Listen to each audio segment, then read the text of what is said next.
Wonka is wonderful. I think it's just filled with charm and creativity. And I think seeing Timothée Chalamet doing a role that, requires a little bit more of him to be a character and lean into those moments. You see those glimpses of that in here, and I'm really excited to see how, this character grows or how he grows as an actor after this film. You could tell that there is such a love for this character and for this world. Hello and welcome to the movie podcast review of Wonka. My name is Daniel. I am one of your hosts today, and joining alongside me in my chocolate factory is my fellow chocolatier. It's Anthony. Hello, Anthony. Oompa Loompa.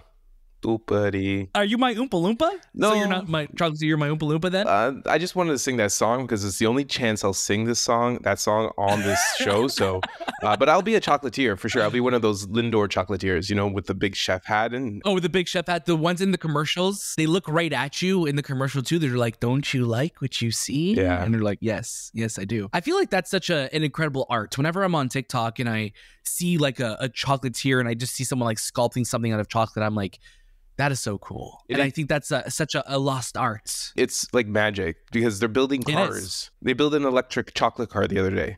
I was like, what?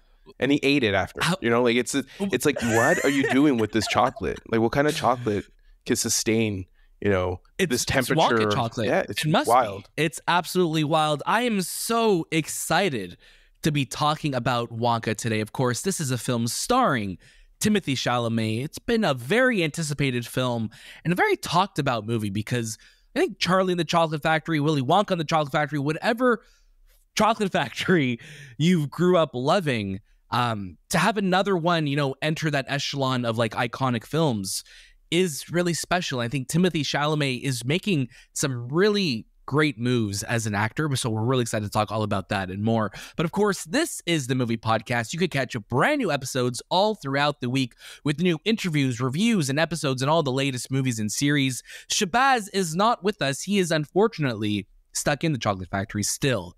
So maybe he'll show up next week whenever we clean out the pipes. And maybe I think he got Augustus glooped. He got stuck in the chocolate pipes and we gotta like call in the plumber, flying around somewhere. Call in the plumber, or he ate a chocolate. Now he's growing like a blue raspberry. Or there's so. What else can we say? Yeah, it's so dangerous. Yeah. It's too dangerous. It's purple. Kids should not be allowed. He's purple now. Purple now. It's stuck in violet. pipes. You're violet. It's just too much. I think there should be a warning for these kids before they go to this factory. But it's really fun. But yeah, this is the movie podcast. Make sure you follow us on all social media platforms at the movie podcast on Instagram, X, TikTok, Letterboxd, wherever you follow us. We're so glad that you do. We have some really cool videos and interviews dropping very, very soon. So make sure you go check that out and more, including our discussion with the cast of Percy Jackson and the Olympians, which is out now. Now, let's talk about Wonka. Of course, this is a prequel to the beloved film from the 70s. It's kind of creating its own thing as well, too. Speaking for myself, I was a huge fan of the Gene Wilder Willy Wonka film growing up, and, also got the Johnny Depp version in 2006. So we've had no shortage of, iconic actors playing it. And now Timothy is literally throwing his hat in the ring for that. I want to say thank you to our friends at Warner Brothers Pictures Canada for inviting us to watch the film.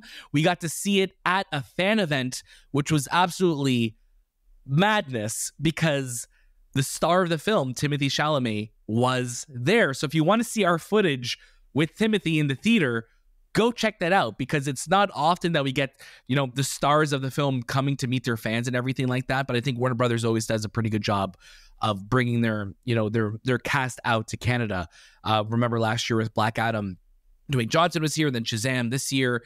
It's really cool. And to see Timothy in, Yorkdale Mall in Toronto is just awesome. And seeing the fans enjoy that. And he even dapped you up, Anthony, which is really funny to see as he was walking by us. So it was a pretty cool experience. That was the thing. I put my hand out to dap him, and he didn't. He actually just looked past me. He missed? He didn't even miss. He didn't even try it. I just thought he shook the person's hand next to me.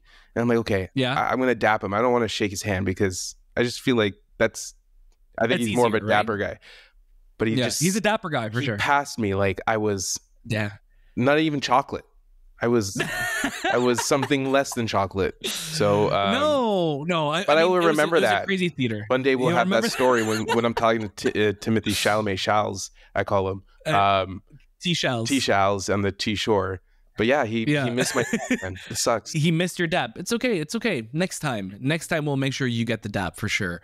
But Wonka releases in theaters on December 15th. It has a all-star cast, which we're going to be talking about very, very soon. But let's get right into our first reactions. Anthony, I would love for you to start us off.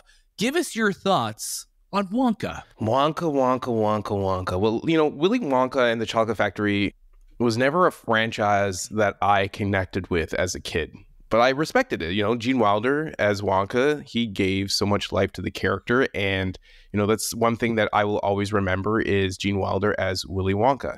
And also, it was probably one of the biggest leap forwards in musical fantasies since Wizard of Oz for that time. But for me, it was like one of those movies, one and done. I watched it. I'm like, okay, that's cool. I like chocolate. And I think that's where a lot of my Wonka-ness comes, like my Wonka connection comes to, is like, oh, the chocolate part, and it's especially Nerds. Can I just say Nerds is probably one of the top 5 candies ever made.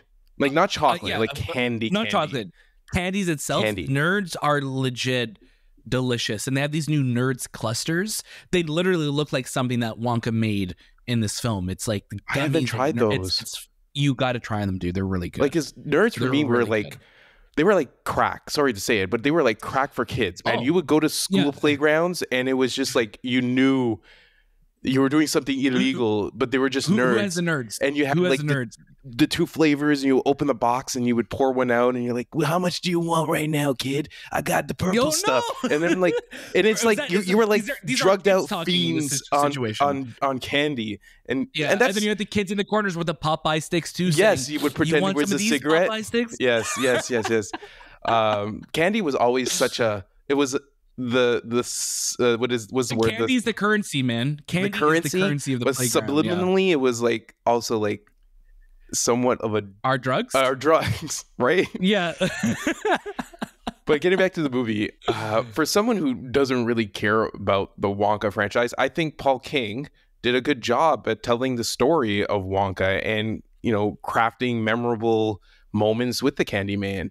And there's a lot of callback to the original story of Wonka. I've never read the book, but I felt like this is what the book would have felt like, if I was reading it, and just the aesthetic of the world that he built. There's something about the vibe that we got from this Willy Wonka that's completely different from the other ones, and it's a good thing, but it's also not the best thing for the franchise. And if I was looking at Paul King's work, Paddington 1 and 2, I would say there's a lot more risk taken with those movies than Wonka. And that's fine. I think Wonka is a fine film, but I just feel like there should have been a little bit more risk taken rather than going that traditional route of the story. It almost felt like it was this tale that was just captured from the book, but I know this is not a story this is just an original story of Willy Wonka and what he did in the past, what his early years look like. Yeah, because the books itself are like Charlie and the Chocolate Factory, and then there's Charlie and the Great Glass Elevator, and I'm sure there's more Wonka books after that. But yeah, this is something that they were telling, like, okay, let's go back a little bit, and it's interesting because the Tim Burton film, they also give Wonka an origin in that one where he's like, his dad's a dentist and he was never allowed to eat chocolate. So it's like, that's like, it's interesting. That's like, you have this one that feels a lot more traditional and in the world of the Gene Wilder film. And then you have the Tim Burton one that took so much more of a creative risk in doing something different. And it was so different.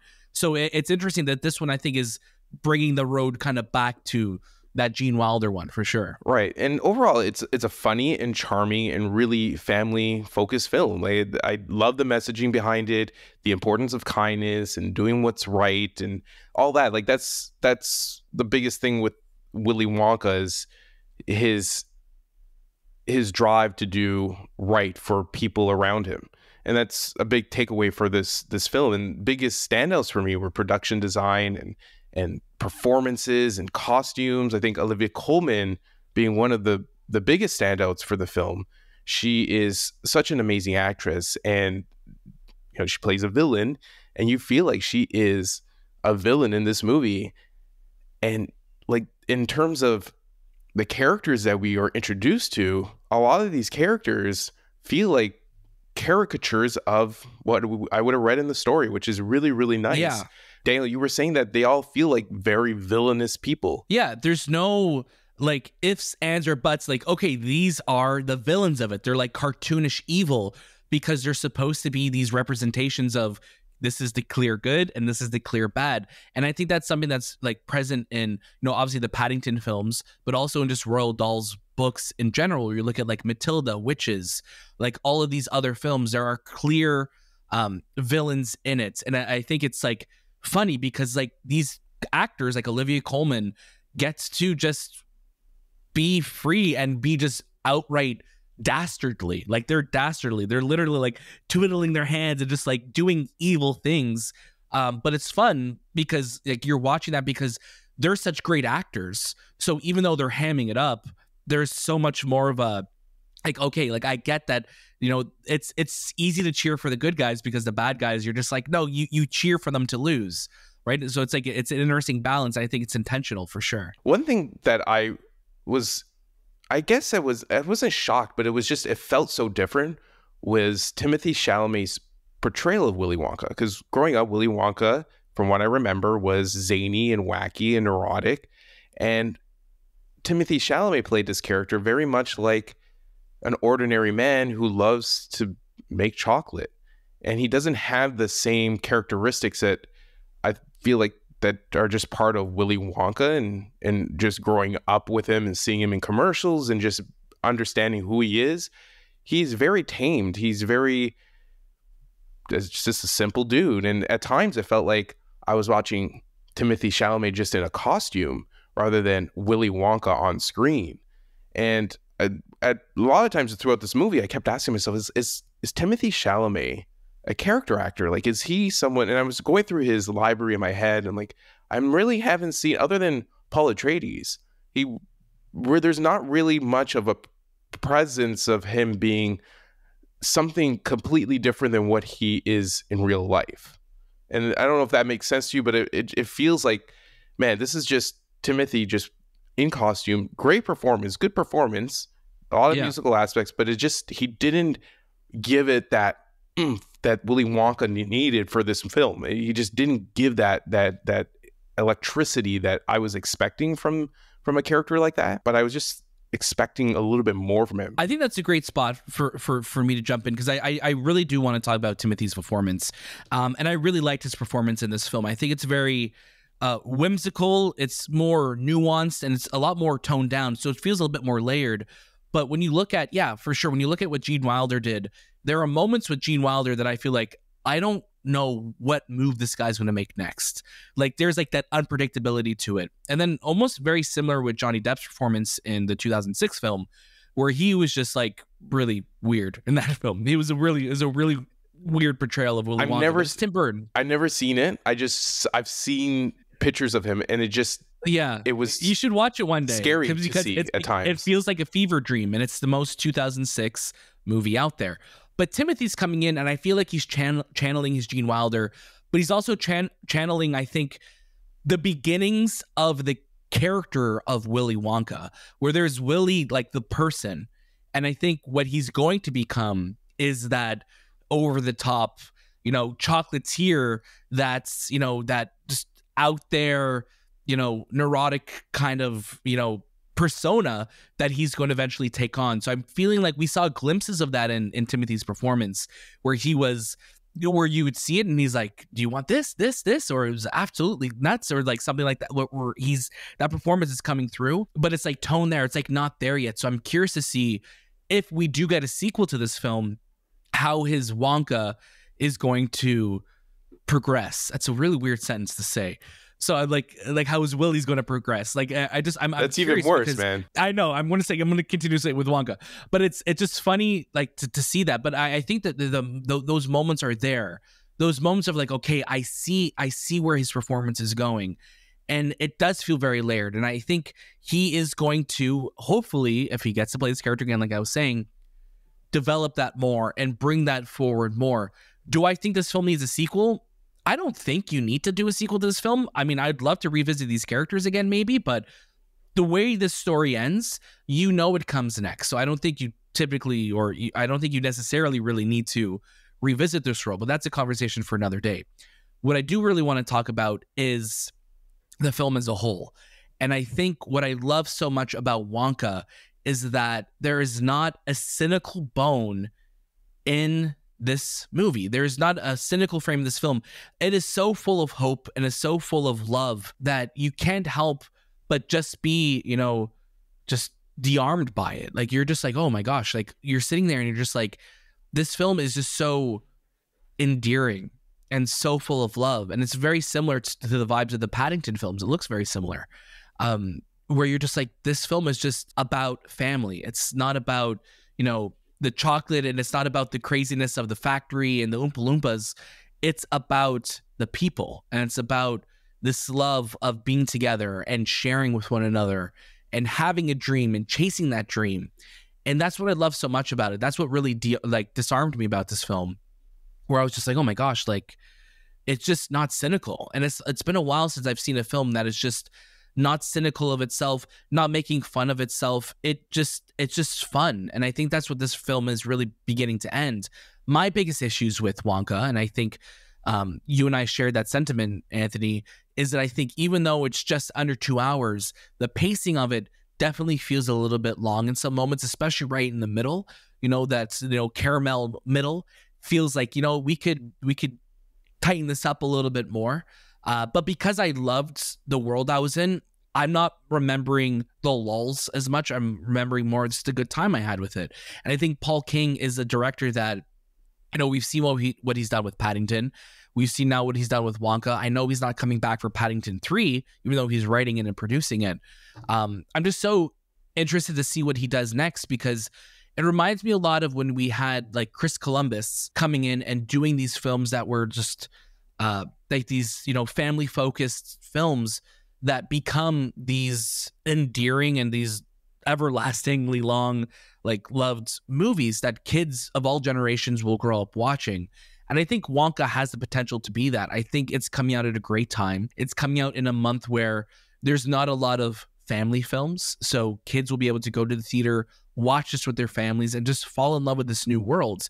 And that's what really did it for me. I think there's so much just charisma and, you know, charm that is in this film that is just so easy to fall in love with it. What'd you think of like the musical aspect of this film? Because for me, a lot of the songs didn't really hit home.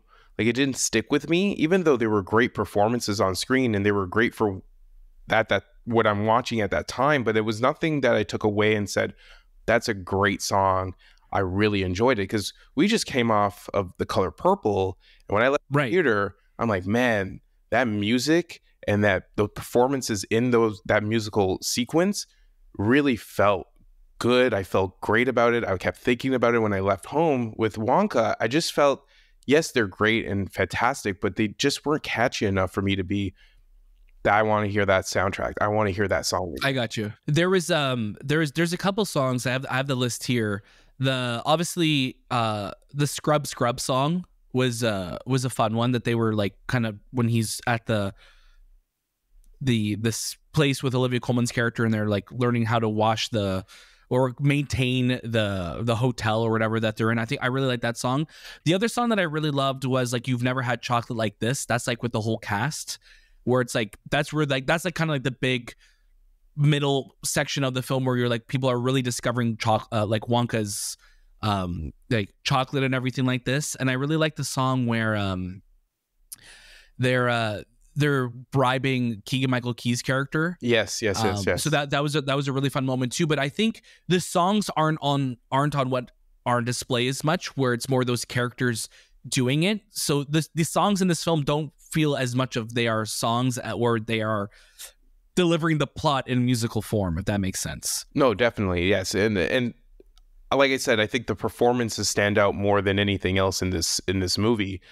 One thing that I also noticed is a lot of like I celebrated the production design because it's taking place in this big city, big glass open buildings, really, really large. It feels very much like the characters and the costumes have a Grand Budapest look to them. I'm not saying yes, 100%. Like just the hats, the police, how they look and how they operate with the cars and all that. It has that old timey but also artistic look to what it's trying to portray. But I also found that it lacked color. Like there isn't color as much as I thought there would be in a Willy Wonka film until maybe when, you know, he starts to establish himself a little bit. But I always remember like color being a big concept to Willy Wonka.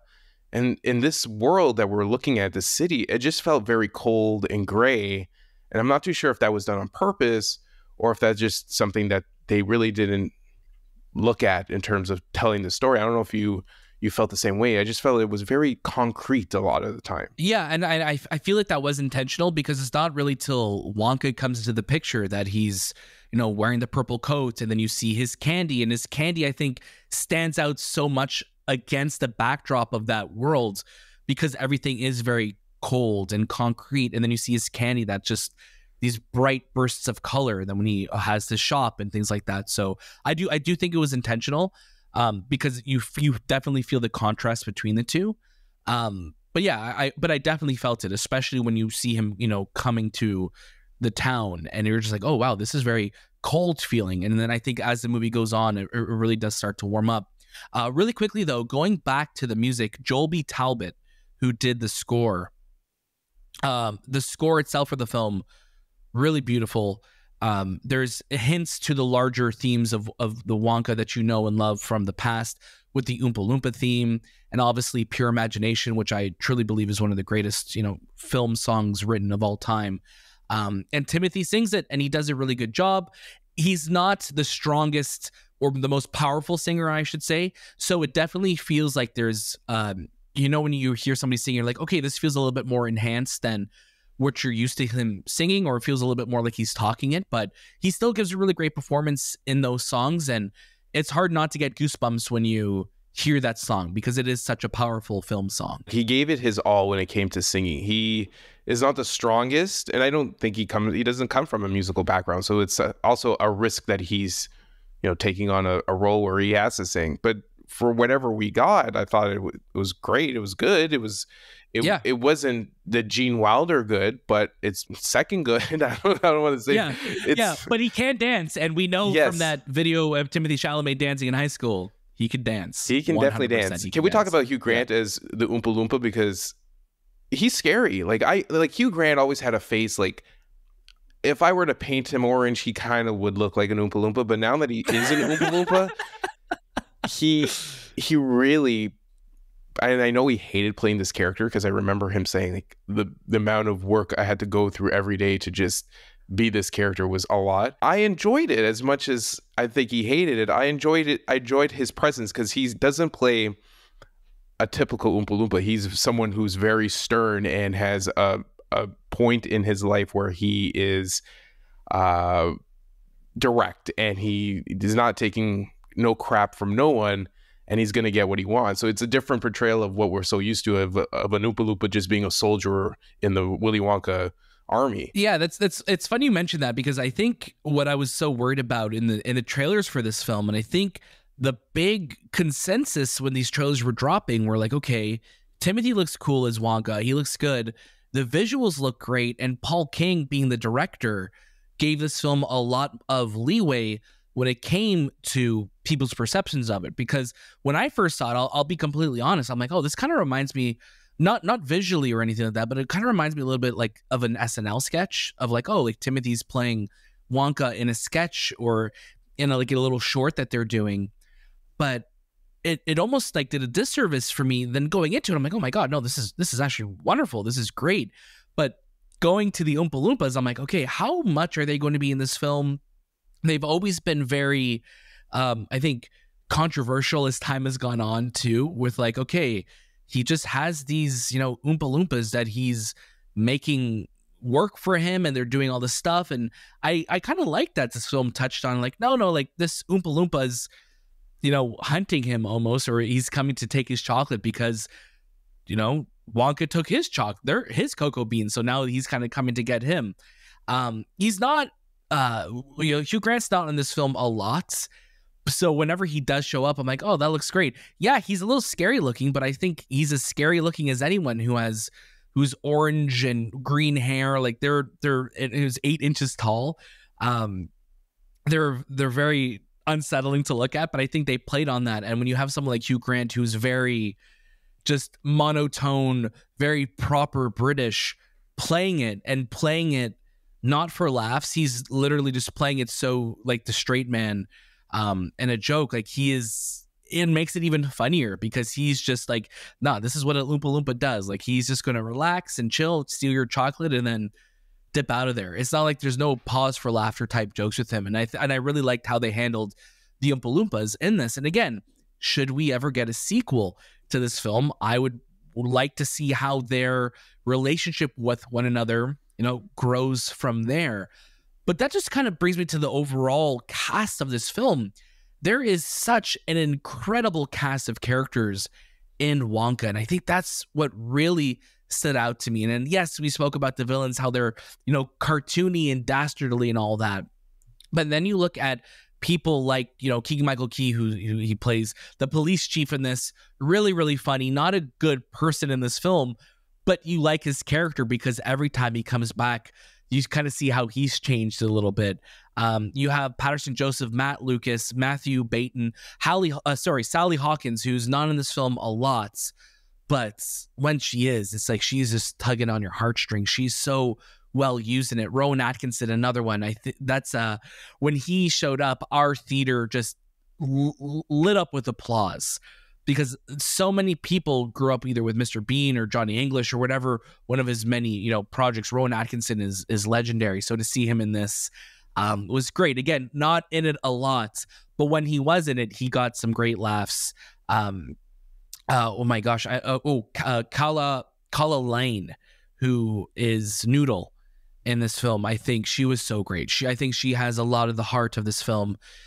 She's at the center of this, treat of a film. She's really, really well used. And I really loved her performances. Any other performances for you, Anthony, that stood out in the film? Performances are really what stands out. I think for me, where it's the story, it just felt very safe. And there's a sequence where Willy goes to an island and he grabs the bean off the tree. And I'm like, man, I wish we went on adventures with Willy Wonka rather than be stuck in this city. And even though it's a great, like we were talking about the great performances, the story is what really I felt played it safe and traditional. And I wanted something bigger and better from it. I get you. And yeah, I think when we do see the little glimpses of him going and traveling, and he's talking about, in the songs he's singing about it, or, when he's telling people like, yeah, I got this from here and this is bottled and this is from Manila and this, you almost want to go around the world with Willy Wonka. You could take that name if you want. Warner Brothers, if you want to do a sequel, call it Around the World with Willy Wonka. I think that's pretty good. But yeah, I think that'd be like a cool story to tell where he is journeying around the world and meeting all these different people and these unique characters and, telling the story, because there's glimpses of that in this film. I'm like, man, that'd be a really cool thing to explore. Again, should there be a sequel to it? But yeah, you're totally right. It is a safe story. It's not something that's going to blow you away of, how different it is. But I also think that's by design, where it feels like it's telling you something. It's giving you something that is just like chocolate. It's delicious. It's fun. It's instantly gratifying. And you're going to remember it, but then maybe you want to get some more. You're going to want to revisit it one day. But it is a safe story for sure. But I hope that because it is a safe story, it allows audiences to connect with it more, to fall in love with it more, and to really see the performances that shine through. Anything else you want to talk about, Anthony, before we wrap up this chocolate bar of an episode today? I'm going to say Choco no. No more Choco no. I love it. Anthony, start us off with your final recommendation for Wonka. This is going to be an add it to your queue. But, it is the holiday season and there's a lot of families looking to go out and enjoy a movie. I think it's a great family film. I just don't think it's something that you need to run to the theater for. If you're just a general audience, or even maybe you're interested in watching it, I think that's something you can wait for when it comes to home release or on a streaming service. But again, if you're looking for a family film to watch during the holiday break, Wonka is that movie for you. If you're looking for a musical, maybe not. I probably would suggest go watch Color Purple. Yeah, I'm going to say Wonka is a watch it for me. I think Wonka is wonderful. I think it's just filled with charm and creativity. And I think seeing Timothée Chalamet doing a role that, requires a little bit more of him to be a character and lean into those moments. You see those glimpses of that in here, and I'm really excited to see how, this character grows or how he grows as an actor after this film. You could tell that there is such a love for this character and for this world. And I just had a great time with it. I think there's some really great musical numbers. There's some incredible sequences in this film as well, too. And if you grew up loving Willy Wonka and the Chocolate Factory or Charlie in the Chocolate Factory, there is so much here for you. So I think for me, it's a watch it, go see it with your family. I think there's so much just love and imagination and creativity in this, and your family will love it. This is a film that is perfect for this time of year. It's going to be, when we talk about like alternative Christmas movies, Anthony, where it's like, this isn't a Christmas movie, but it feels like it is because it brings you all those same emotions that Christmas does. And I think that's exactly what Wonka was for me. And yeah, just delightful. I just had a great time with it. Thank you so much to Warner Brothers for inviting us to watch a film. Of course, if you want to check out Wonka in theaters, it is releasing this week, December 15th, exclusively in theaters. You could go check it out. Of course, if you want to keep up with everything we're doing here on the Movie Podcast, make sure you follow us on all social media platforms, X, Instagram, TikTok, Letterboxd, wherever you are, the Movie Podcast will be there. We have lots of interviews, lots of reviews, and lots of episodes coming out before the end of the year. So stay tuned for all of that, including our exclusive interviews with the cast and director of Rebel Moon. Zack Snyder will be on the Movie Podcast next week. So stay tuned for all of that and more. There's so much to look forward to. We're so excited to share it with you. Check out our show notes below for everything you need to know and more. To watch the video version of this, drop us 5 stars, leave a like. It goes a long way for us. And join our Discord. We'll be opening up a Wonka Discord channel on Friday. We know this film is out already in some parts of the world where you listen or where you watch us. So please join on in. Let's talk about it. Let's have a great time. And let's just bask in the holiday season together. That was This Time with the Movie Podcast. And we'll see you next.